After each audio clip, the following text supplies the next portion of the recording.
السلام عليكم ورحمة الله وبركاته. أهلا بكم في فيديو جديد بعنوان Future with Going to. النهاردة هنشرح المستقبل بس باستخدام going to. يلا بينا على بركة الله كده، بسم الله.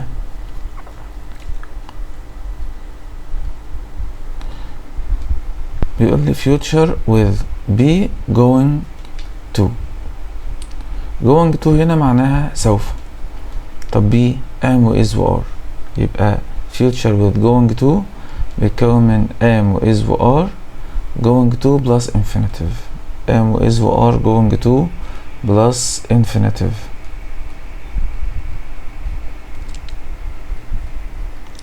طيب الفورميشن بتاعه في الافirmative statement في الجملة المثبتة، لو انا عندي I هجيب بعدها am وبعد كده going to plus مين infinitive.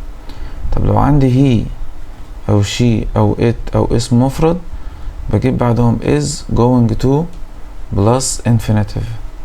طب عندي you او we او they او plural noun بجيب بعدهم are و going to plus infinitive. طب going to هنا معناها سوف، يبقى am و is و are going to plus infinitive معناها سوف. طب going to قال لي go معناها يذهب، تمام. go معناها يذهب ولها معنى تاني لما يجي قبلها am و is و are وبعدها to plus infinitive يعني معناها سوف وبستخدمها في الفيوتشر، تمام.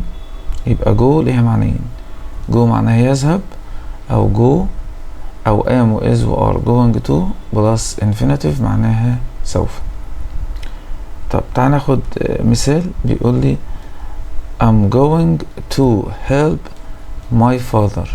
أنا سوف أساعد أبي. يبقى هنا I أخدت am going to plus infinitive. طب هي هتاخد مين؟ is going to plus infinitive. he is going to join the team. هو سوف ينضم إلى التيم الفريق. طب في النيجاتيف ستيتمنت في الجملة الخبرية المنفية هجيب السبجكت برضو زي I وهي وشي وإت والسينجلر نون الاسم المفرد أو you أو we أو they أو اسم جمع، وأجيب بعدهم verb to be اللي هو am و is و are، بس بدل ما أجيب am و is و are أجيب بعدهم am not، أجيب isn't، أجيب aren't going to plus infinitive، تمام. يبقى النيجاتيف ستيتمنتس عبارة عن فاعل اللي هو السبجكت و am not أو isn't أو aren't going to plus infinitive. تعال ناخد أمثلة. بيقول لي they aren't going to visit Alexandria next week، يعني هما لن يزوروا. لن يبقى aren't going to هنا معناها لن يزوروا اسكندرية next week الأسبوع القادم. I'm not going to eat fish. أنا لن أتناول السمك. يبقى am not going to معناها لن eat fish. طبعا جه بعد to infinitive اللي هو كلمة مين؟ eat. He isn't going to throw away his old phone. هو لن يرمي التليفون بتاعه القديم، تمام. يبقى كده خدنا الافirmative statements يعني الجمل المثبتة، وخدنا النيجاتيف statements الجمل المنفية. تعال نروح على الانتروجاتيف يعني الجملة السؤال. طبعا صيغة السؤال اللي هي الانتروجاتيف يا اما عندي سؤال اجابته yes or no، يا اما سؤال بدايته WH question. السؤال اللي اجابته بيس اور نو هبدأه يا بام يا بإز يا بأر، هيبقى معناه هل. طب بعد ام وإز وآر هجيب السبجكت اللي هو الفاعل بعد كده going to plus infinitive. تعال ناخد أمثلة. بيقول لي are they هل هم going to win the race، هل هم سوف يفوزوا بالسباق. لو هيفوزوا أقول له yes they are. يبقى هنا كتبنا yes وعملنا مقص ما بين are و they بقت they are، يبقى yes they are. يا إما no they aren't. طيب لو حبينا نعمل سؤال بquestion word بكلمة استفهام، هجيب الquestion word واجيب بعدها يا am يا is يا are والsubject و going to plus infinitive. تعال ناخد مثال بيقول لي how is she going to help the environment، يعني كيف هي سوف تساعد البيئة. تمام.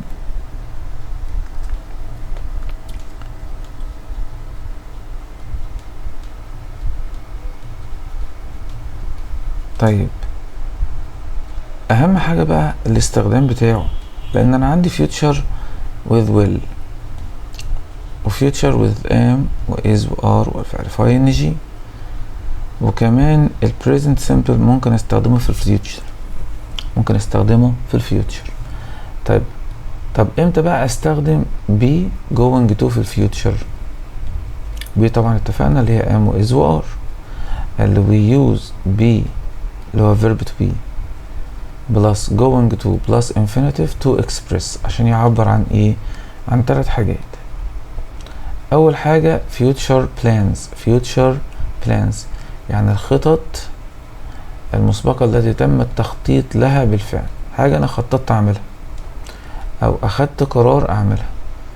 تمام. فبيقول لي I'm going to decorate my house، انا خططت ازين او اعمل ديكوريشن لمين؟ لماي هاوس. فكده I جه بعدها am going to بلس infinitive اللي هو مين؟ decorate. يبقى لما يجيب لي am going to والinfinitive معناها انا عندي نية او خططت ان انا اعمل الحاجة دي، بتساوي I have planned to decorate my house، انا خططت لتزيين او دهان بيتي. We are going to buy a car next month، خططنا ان احنا نشتري عربية الشهر القادم. تمام. ممكن تبقى فيها برضو decide، يعني I have decided to decorate my house، يبقى ممكن بدل plan اقول له decide. يبقى لو عندي decided او عندي planned اخد am و is و are going to plus infinitive، ده اسمها future plans او decision، عندي قرار في المستقبل او عندي خطة في المستقبل. طيب تاني حاجة قال future intentions، النوايا، نوايا يعتزم الشخص القيام بها. بيقول لي I am going to help my friend سارة، أنا سوف أساعد صديقتي سارة prepare the food في تحضير الطعام for the party، يبقى أنا عندي نية. تمام. بتساوي كلمة مين؟ intend أو I have intended to help my friend Sarah. I'm going to watch a movie tonight، أنا سوف أشاهد فيلم هذه الليلة، عندي نية إن أنا أتفرج على فيلم هذه الليلة. تالت حاجة وأهم حاجة اللي هي prediction with evidence، التنبؤ وعليه دليل. ده فرق كبير جدا بين be going to و will. لو أنا عندي تنبؤ بس بدون دليل استخدم will plus infinitive. طب لو عندي تنبؤ وعليه دليل اخد am و is و are going to plus infinitive. تعال نبص للجملة دي كده، بيقول لي it's cloudy، ده كده ده الدليل اللي هو evidence، يبقى انا عندي دليل. طبعا ربنا خالق الكون في حاجات كده فيزيائية، يعني لما اشوف سحب سوداء على طول بتوقع ان الدنيا هتمطر، يبقى ده دليل على المطر، بس لسه ما مطرتش، بس انا بتنبأ ان هي هتمطر لان عندي دليل اللي هو مين؟ الكلاودز، السحب. فبيقول لي it's going to rain، it's going to rain، انها سوف تمطر. he drives too fast، هو بيسوق بسرعة، ده دليل على انه هيعمل ايه؟ he is going to crash، سوف يصطدم. يبقى هنا جبنا is going to crash لان عندي مين؟ evidence. وهنا عندي جبنا برضو it is going to rain، الدنيا هتمطر لان عندي مين؟ evidence اللي هو الدليل، السحب. يبقى لو واحد بيسوق بسرعة جامدة جدا جدا جدا، لان تو فاست معناها سريع اكتر من اللازم، ده دليل على انه هيعمل حادثة. طب لما الاقي سحب يبقى دليل على المطر، يبقى التنبؤ عليه دليل. نرجع تاني كده، ان be going to plus infinitive بستخدمها في الفيوتشر بلانز، في الخطط في المستقبل، او الديسيشنز القرارات، او الفيوتشر intentions النوايا في المستقبل. وتالت حاجة prediction with evidence التنبؤ وعليه دليل. تعال نحل بقى اول exercise على الفيوتشر with be going to. future with going to، طبعا future with be going to. فنمبر 1 بيقول لي are you going، are you going، طبعا لسه قايلين are you going to plus infinitive، يبقى اخد to play. نمبر 2 we going to visit، طب we هتاخد مين؟ هتاخد are، يبقى we are going to visit the zoo next week. عندنا نية او قرار او خطة ان احنا نزور الحديقة next week الاسبوع القادم.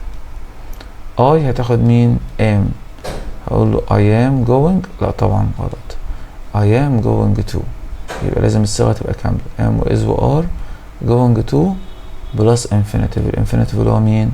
watch. يبقى الصح بتاعي مش am going، لا am going to. نمبر 4 look at the dark clouds، انظر الى السحب الايه؟ dark اللي لونها غامق، يبقى ده دليل على السحب، دليل على المطر، دليل على المطر. خلي بالنا ان نمبر 1 واحد عنده نية او قرار او خطة، برضه نفس الكلام، عندنا خطة ان احنا نروح نزور الزو، عندنا خطة او نية او قرار نتفرج على موفي. طب في نمبر 4 ده تنبؤ وعليه دليل، تنبؤ وعليه دليل مهم جدا جدا جدا. اقول لك look at the dark clouds، بص على السحب الغامقة دي، يبقى ده تنبؤ وعليه دليل.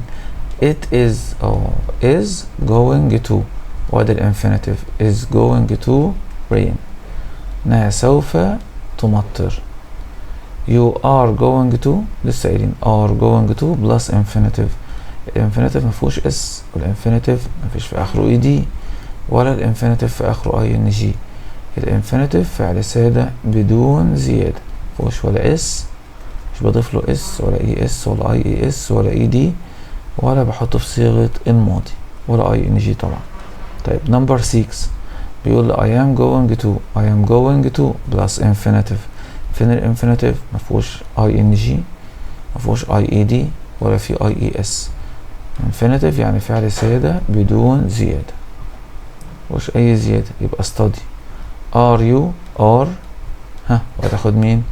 going to plus مين؟ infinitive، يبقى are you going to meet what going to do next weekend. يا ترى اقول له are you ولا you are؟ طبعا ما ينفعش لا do you ولا you do عشان عنده اي ان جي، يا اما are you يا اما you are. في السؤال بقدم مين؟ am و is و are على الفاعل، يبقى اقول له are you. طب لو كانت جملة كنا قلنا you are. طب انا عندي هنا question سؤال، باخد مين؟ are you. he هتاخد مين؟ هتاخد isn't، لان عندي going، طبعا won't ما ينفعش معاها going، doesn't ما ينفعش معاها مين؟ going، اخد مين؟ isn't. يبقى he isn't going to clean his bedroom. I have a plan، عندي plan، عندي خطة to finish the task، عندي خطة ان انا انتهي من المهمة. I'm going to plus infinitive، يبقى I'm going to work in the summer vacation. تمام، جميل جدا. يلا نروح على exercise تاني. exercise number 2 بيقول complete the sentences، كمل الجمل with the correct form. of the bird أو birds in brackets. number 1 بيقول لي I going visit. لا هقول له طبعا I هتاخد am و going هيجي بعدها to، يبقى I am going to visit my uncle this weekend. عندي نية أو أخدت قرار تمام إن أنا أزور عمي هذا في أجازة هذا الأسبوع، في أجازة نهاية هذا الأسبوع. يبقى أقول له I am، I طبعا هتاخد am going to. mom is going، going هاخد بعدها مين؟ to plus infinitive، يبقى to bake delicious cookies for us. ماما سوف تخبز لنا بسكويت لذيذ، يبقى to bake، يبقى going to bake، مينفعش going bake، لا. the twins اللي هو التوأم طبعا هتاخد مين؟ are going to participate يعني سوف يشاركوا in the art competition في مسابقة الرسم، يبقى are going to. number 4 they، عايز النفي بقى، they هتاخد مين؟ aren't going to do their homework، يبقى aren't، يبقى they هتاخد مين؟ aren't. هنا is، طبعا is هيجي بعدها going to travel، is going to travel، يبقى is going to travel، is going to travel. لازم بقى طبعا هكتب هنا كلمة مين؟ travel كمان. it's going to going to plus ايه؟ plus infinitive. infinitive مفيش في اخره ing، المفروض اقول له is going to be، is going to be. مننساش هنا في number 5 هزود كلمة مين؟ travel، اكتب going to travel، going to travel مش going to بس، going to travel، يعني اجيب كلمة travel كمان احطها بعدها هنا. طيب number 7 we are going، اقول له going to have. where طبعا في السؤال مش هقول له you are، هقول له are you. في number 9 she going to join، طب going هيجي قبلها مين؟ يا am يا is يا are. هنا she هتاخد مين؟ is، يبقى is she going to join the tennis team، هل هي سوف تنضم إلى فريق التنس. نادر ده كأنه هي، يبقى ياخد is، يبقى is going to والانفينيتيف مين؟ boy. بفضل الله سبحانه وتعالى خلصنا السيشن اللي بخصوص future with be going to. أشوفكم في فيديو جديد إن شاء الله، والسلام عليكم ورحمة الله وبركاته.